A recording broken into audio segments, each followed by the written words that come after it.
আসসালামু আলাইকুম। ডিজাইন ওয়ার্ল্ডের পক্ষ থেকে আপনাদের সবাইকে স্বাগতম। ভিউয়ার্স, আজকের যেই বাড়ির প্ল্যানটি নিয়ে আপনাদের সামনে এসেছি, এটি খুবই অল্প জায়গার ভিতরে করা। যাদের বাজেট কম তারা এই বাড়ির প্ল্যানটি দেখতে পারেন। আশা করি আপনাদের ভালো লাগবে। তো এখানে এই বাড়িটি মূলত করবে কারা? যাদের আসলে ফ্যামিলি মেম্বার কম এবং জায়গা অল্প কিন্তু বাজেটও কম। তো সেই ক্ষেত্রে তারা এই বাড়ির প্ল্যানটি দেখতে পারেন। তো এখানে আমি ফার্স্টে বলে দিই যে এই বাড়িটি মূলত এখানে দেখেন কতটুকু জায়গা নিয়েছে। আমরা যদি এটা একটু দেখি, এটা এইভাবে 18 ফিট আর আর এভাবে দেখেন 21 ফিট 6 ইঞ্চি। তো এখানে মোট জায়গা লেগেছে 387 স্কোয়ার ফিট। আমরা যদি এটা একটু লিখে দিই তাহলে আপনাদের জন্য একটু উপকার হবে। এখানে লিখি 387 এসএফটি। এটা কিন্তু দোতলা একটা বাড়ির প্ল্যান হবে। তো নিচতলার যে প্ল্যানটি ফ্লোর প্ল্যান সেটা হবে 387 স্কোয়ার ফিট। উপরের তলাটাও প্রায় সেম, একদম হুবহু। তো যদি আমি শতকের এখানে হিসাব করি তাহলে এখানে আসবে আমার 0.888 শতক, মানে 1 শতকেরও কম জায়গা। তো বুঝতে পারতেছেন যে ভিডিওটি কতটা স্পেশাল হবে আজকে। তো আশা করি আপনারা ধৈর্য ধারণ করে দেখতে থাকবেন। তো এইখানের ফার্স্টে আমি বলে দিই যে এই বাড়িটি করতে এখানে কস্ট কত হবে।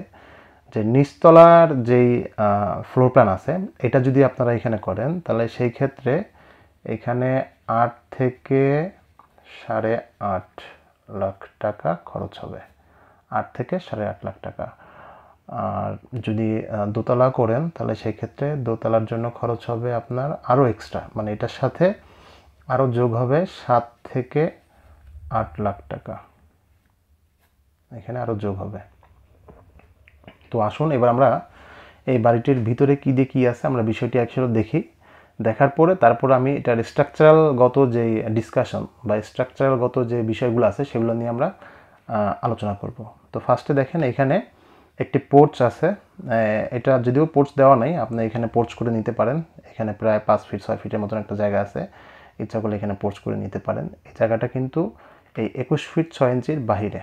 হ্যাঁ, তো ফার্স্টে এখানে ঢোকার পরে দেখবেন এখানে ডাইনিং কাম ড্রয়িং রুম একটা আছে, যেটা 10 feet by 9 feet 6 inch. 10 feet আছে এইভাবে এবং 9 ফিট 6 ইঞ্চি আছে এইভাবে। তারপরে এই ডান পাশ দিয়ে যে একটা গেট থাকবে, গেটটা দিয়ে আপনারা আসলে এখানে দেখবেন আর একটা গেট থাকবে, কিচেনের গেট, এই গেটটি। তো এখানে এই কিচেন হবে হলো গিয়ে 6 ফিট 9 ইঞ্চি এইভাবে বাই 5 ফিট এইভাবে। দেন এই কিচেনের সামনে একটা লবি থাকবে, এখানে এখানে আলো বাতাস আসা যাওয়ার জন্য এখানে একটা জানলা দেওয়া আছে। এরপরে আমরা যদি একটু সামনে যাই গেলে দেখবেন এখানে ডান পাশে একটি টয়লেট আছে, কমন টয়লেট। এই টয়লেটটি হবে 7 ফিট এইভাবে লম্বা 7 ফিট এবং 3 ফিট 4.5 ইঞ্চি হবে এইভাবে। এই টয়লেটটি কিন্তু এই সিঁড়ির নিচে হবে। আর সিঁড়ির নিচে যেহেতু হবে যার কারণে এই টয়লেটের জন্য কিন্তু এক্সট্রা কোনো জায়গা নষ্ট হলো না। আর আপনারা উঠবেন এইখান থেকে, আর এখান থেকে ওঠার পরে সিঁড়ি যখন এখান থেকে ঘুরে দিকে আসবে তখন এর নিচে অনেকখানি জায়গা হয়ে যাবে, যেটা আপনার এই টয়লেটের জন্য গুড এনাফ। তো এরপরে এইখানে বাম পাশে দেখেন একটা বেডরুম আছে। এই নিচতলাতে কিন্তু একটাই বেডরুম থাকবে, সেটা হলো 10 ফিট এইভাবে 10 ফিট বেডরুমটা, আর এইভাবে 10 ফিট 9 ইঞ্চি এইভাবে 10 ফিট 9 ইঞ্চি। তো এরপরে দেখবেন এখানে একটা সিঁড়ি আছে, এই সিঁড়ি দিয়ে উপরে এইভাবে উঠতে হবে, এদিক দিয়ে উঠতে হবে সিঁড়ির, এইভাবে উঠে এইভাবে ঘুরতে হবে। তো এখানে এই সিঁড়িটির মাপ আছে দেখেন 6 feet 9 inch by 11 feet 2 inch, 11 feet 2 inch আছে এইভাবে লম্বায়। তো এইভাবে ঘোরার পরে দেন আপনার পরের ফ্লোরে যেতে হবে। তো এইখানে দেখেন কলাম আছে কিন্তু মাত্র তিনটা, মোট 9টা কলাম আছে এখানে। আর যেহেতু কলাম টু কলামের গ্যাপ কম, যেখানে কলামের সাইজগুলো, দেন এখানে রডের পরিমাণও কম আসবে। আমরা এটা নিয়ে নেক্সট আলোচনা করতেছি। তো এরপরে আমরা এটার দোতলার যেই ফ্লোর প্ল্যান সেটা আমরা একটু দেখব। আচ্ছা, এই দেখেন এই সিঁড়ি দিয়ে ওঠার পরে এখানে এই জায়গায় দেখেন একটা টয়লেট থাকবে। এই টয়লেটটা, এটাও একটা common toilet, 6 feet 9 inch by 5 ফিটের একটা কমন টয়লেট আছে এখানে। দেন এদিকে বাম পাশে দেখেন একটা বেডরুম আছে, বেডরুমটি 10 feet by 9 feet 6 inch, 10 feet হবে এইভাবে এবং 9 ফিট 6 ইঞ্চি হবে এইভাবে। তার সামনে একটি বারান্দা থাকবে 3 ফিট ওয়াইডের। আর পিছনে দেখেন এদিকে একটা বেডরুম থাকবে, এটা 10 ফিট বাই 10 ফিট 9 ইঞ্চি এইভাবে। তো এই হলো গিয়ে এটার দুটা ফ্লোরের প্ল্যান। তো আমি এখানে আরেকটু লিখে দিই যে দোতলার জন্য এখানে খরচ হবে 7 থেকে 8 লাখ টাকা। এটা মনে রাখবেন, 7 থেকে 8 লাখ টাকা হবে দোতলা, এবং নিচতলার জন্য খরচ হবে আপনার 8 থেকে 8.5 লাখ টাকার মতন। দুইটা যদি যোগ করেন, যদি একসাথে করেন আর কি দুইটা ফ্লোর, তাহলে দুইটা কিন্তু যোগ করতে হবে, এটা কিন্তু আলাদা আলাদা হিসাব। আচ্ছা, এরপরে আমরা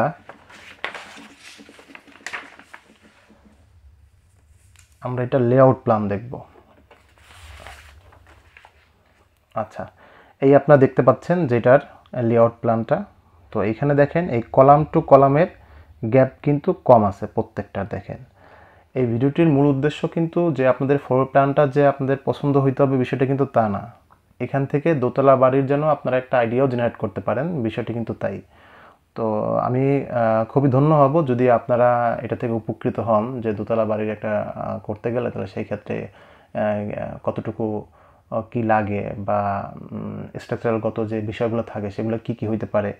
তো এই বিষয়গুলো নিয়ে মূলত আমি এই ভিডিওটিতে আলোচনা করব। আশা করি আপনাদের একটা স্বচ্ছ একটা ধারণা তৈরি হবে।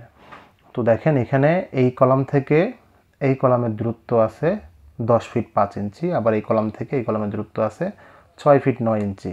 আবার এইদিকে দেখেন এই কলাম থেকে এই কলামের দূরত্ব আছে 11 ফিট 2 ইঞ্চি, এবং এই কলাম থেকে এই কলামের দূরত্ব আছে 9 ফিট 6 ইঞ্চি। তাহলে এগুলোর মাপ দেখে কিন্তু বুঝতে পারতেছি যে আমার এখানে কিন্তু যেহেতু কলাম টু কলাম গ্যাপ কম, যার কারণে কিন্তু আমার এখানে স্ট্রাকচারালগত যে কস্টিং সেটা কিন্তু আমার কম হবে, যার কারণে কিন্তু এই বাড়িটি কম খরচে করা যাচ্ছে।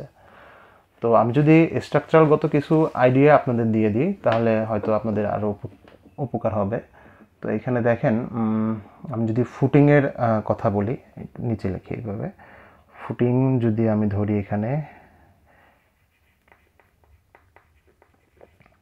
ফুটিং এখানে দুইটা ফুটিং আপনার এখানে দুইটা সাইজের ফুটিং আপনার এখানে করতেই হবে, না হলে হবে না। এখানে দেখতে পাচ্ছেন যে সিঁড়ি আছে কোন বরাবর, সিঁড়ি আছে হলো গিয়া এই 4টা কলাম বরাবর, তাই না?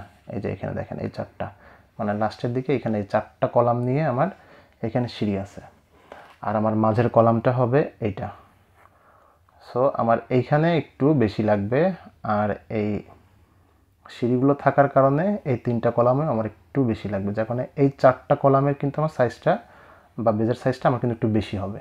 তো সেটা কত হইতে পারে আমি এখানে লিখে দিচ্ছি। ফুটিংয়ের সাইজ F1 সাইজের যে ফুটিংটা, সেটার জন্য আমার এখানে 4 ফিট বাই 4 ফিটের বেজ হবে, এবং এখানে থিকনেস আমরা দিব 10 ইঞ্চি।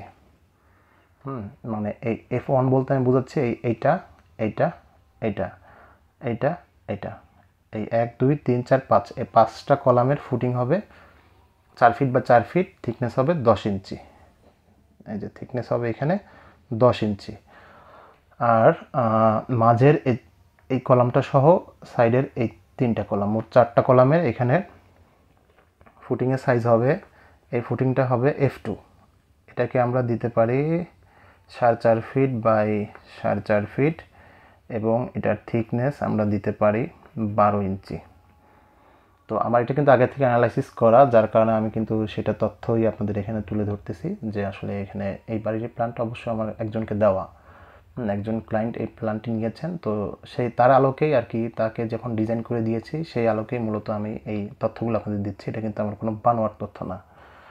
তো এইবার আমরা যদি কলামের সাইজটা একটু চিন্তা করি যে কলাম হবে কি সাইজের, এখানে দেখেন যে কলাম এগুলো আছে, এগুলো মোটামুটি কলাম টু কলামের গ্যাপ কম, যার কারণে আমি এখানে যদি কলাম C1-এর একটা কলাম নিই, C1-এর কলাম সাইজ হবে 10 বাই 12, আর এখানে রড থাকবে হলো গিয়ে 16 mm ডায়ার, 4টা রড, এখানে 4টা রড দিতে হবে ফোনস।